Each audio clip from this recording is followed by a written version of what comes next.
2025 সালে বাইরে থেকে আসি আমার হাজবেন্ডের সাথে। উনি কুয়েতে থাকে আর আমি সৌদি আরবে থাকি। ওইখান থেকে আমাদের সম্পর্ক হয়। সম্পর্ক হওয়ার পরে উনি ওনার ফ্যামিলিকে জানায়, আমার ফ্যামিলিকেও আমি জানাই। আমার ফ্যামিলি রাজি হয় না যে গফরগাঁও বিয়ে দিবে না, এটা বলে রাজি হয় না। তো এক পর্যায়ে আমি ফ্যামিলির বিরুদ্ধে যেয়ে ওনাকে বিয়ে করি, ওনার ফ্যামিলির সম্মতিতে। বিয়ে করার পরে হচ্ছে যে উনি ওখান থেকে আপনার কুয়েতের দিকে হচ্ছে সৌদিতে যায়। সৌদিতে 1 মাস ওখানে আমরা মক্কাতে অবস্থান করি। থাকার পরে ওইখান থেকে আমার কাছ থেকে 22,500 রিয়াল টাকা নেয় ইউরোপের কথা বলে। ইউরোপের কথা বলে উনি টাকা নেয়, আমি ওখান থেকে ওনারে টাকা দিই। মক্কাতে বসে হজ করার সময়ই আমি ওনাকে টাকাটা দিই।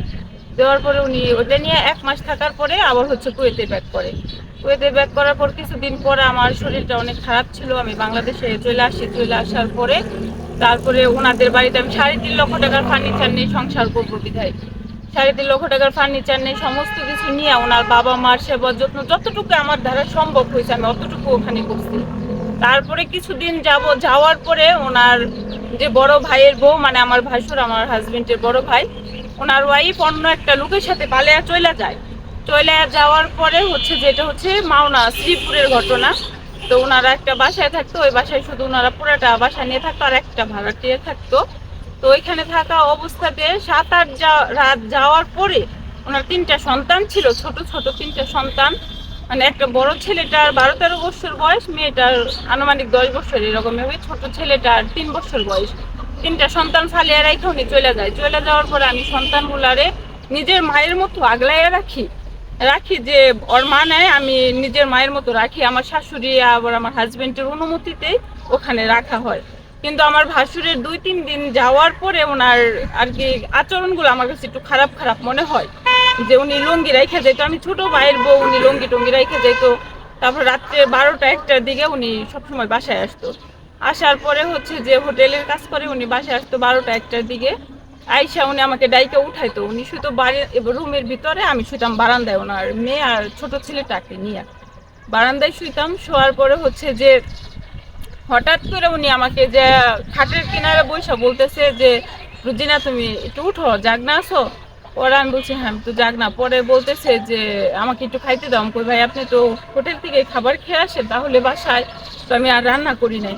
এ কথা বলার পরে বলছে ঠিক আছে তুমি ঘুমাই যাও। পরে উনি আমাকে আরো কয়েকটা কথা বললো, খারাপ খারাপ কথা বলছে যে তোমার ভাবি তো চলে গেছে, এটা সেটা। এটা নিয়ে শ্রীপুর থানায় অনেকগুলো অভিযোগও আছে।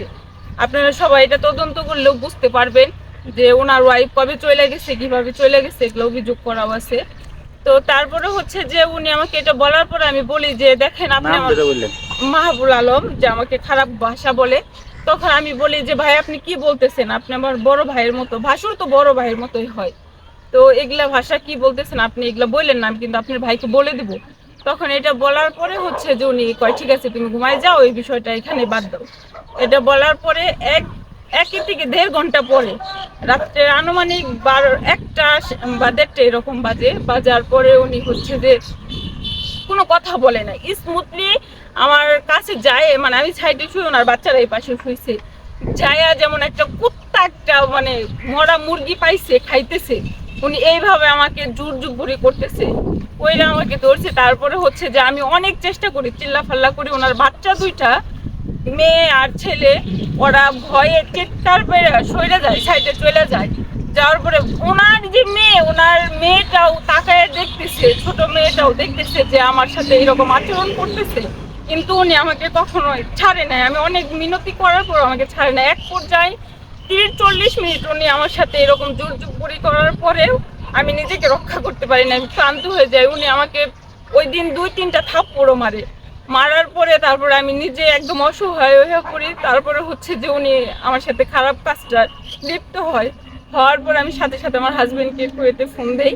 ফোন দেওয়ার পর ওনাকে জানাই। আমার হাজবেন্ড এই বিষয়টা দেখে যে উনি আমার খাটে থেকে যে নাইমা যাচ্ছে, তারপর বলে যে তুমি এই বিষয়টা এখানে আর কিছু বললো না, আমি দেশে আসতেছি অক্টোবরে, হচ্ছে তুমি যদি এখন বলো তাহলে তো আমার সংসার থেকে তোমার চলে যেতে হবে বা এটা সেটা। আমাকে অনেক ভয় ভীতি দেখায়, মারোরও হুমকি দেয় যে আমি তোকে মাইরা ফেলবো, এটা সেটা অনেক কথা বলে।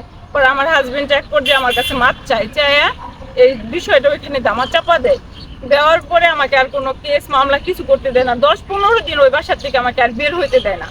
পরে আমার শাশুড়িকে বাড়ির থেকে ফোন দেয় না, আমাকে একরকম দেখা যায় যে সিকিউরিটির মতো চেক দিয়ে রাখতেছে। আমাকে বের হইতে দেয় না। না দেওয়ার পরে ওইরকম ভাবে আমার হাজবেন্ড আসে অক্টোবরের 10 তারিখে দেশে আসে। অক্টোবরের 10 তারিখে দেশে আইসা উনি হচ্ছে যে সর্বপ্রথম আমার ফোনটা আমার হাতে দিকে নেয়। ফোনটা আমার কাছ থেকে নিয়ে যত রেকর্ড ছিল যে আমি যা যা বলছি যে তোমার ভাই আমার সাথে এরকম এরকম কাজ করছে, আমি সমস্ত কিছু রেকর্ড করছিলাম। করার পরে হচ্ছে যে উনি সমস্ত কিছু মোবাইলটা নিয়ে ডিলিট করে দেয়। ডিলিট করে দেওয়ার পরে 16 তারিখে কুত্তার মতো আমাকে পিটায়। আমাকে বলে যে আমি দুশ্চরিত্রা, আমি খারাপ, আমি ভালো না, এটা সেটা বইলা উনি আমাকে এমন মারে মাইরা ওনার বড় ভাই আর ওনার ভাবি ওই মহিলাটা বুড়ি টানটা সে আসার পরে হচ্ছে যে ওরা আবার কি করে 17 তারিখে বৃহস্পতিবার উনারে আবার কুয়েতে ব্যাগ পাঠায়। আমি জানি না যে যে চলে যাবো। আমাকে রাত্রেবেলা আমার শাশুড়ি আর হচ্ছে আমার হাজবেন্ড আমাকে এমন মারে, আমার জেঠি শাশুড়ি, তারপরে তার মেয়ে, তার ছেলের বউ, সবাই মিলে এটাকে ফিরায় যে অন্যের মেয়ে যদি না রাখো খেদেই দাও, এইভাবে মারতেছো কেন, এটা বইলা ওনাদের আর কি থামানোর পরে আমি সবার কাছে বলি, অভিযোগ দিতে যাই।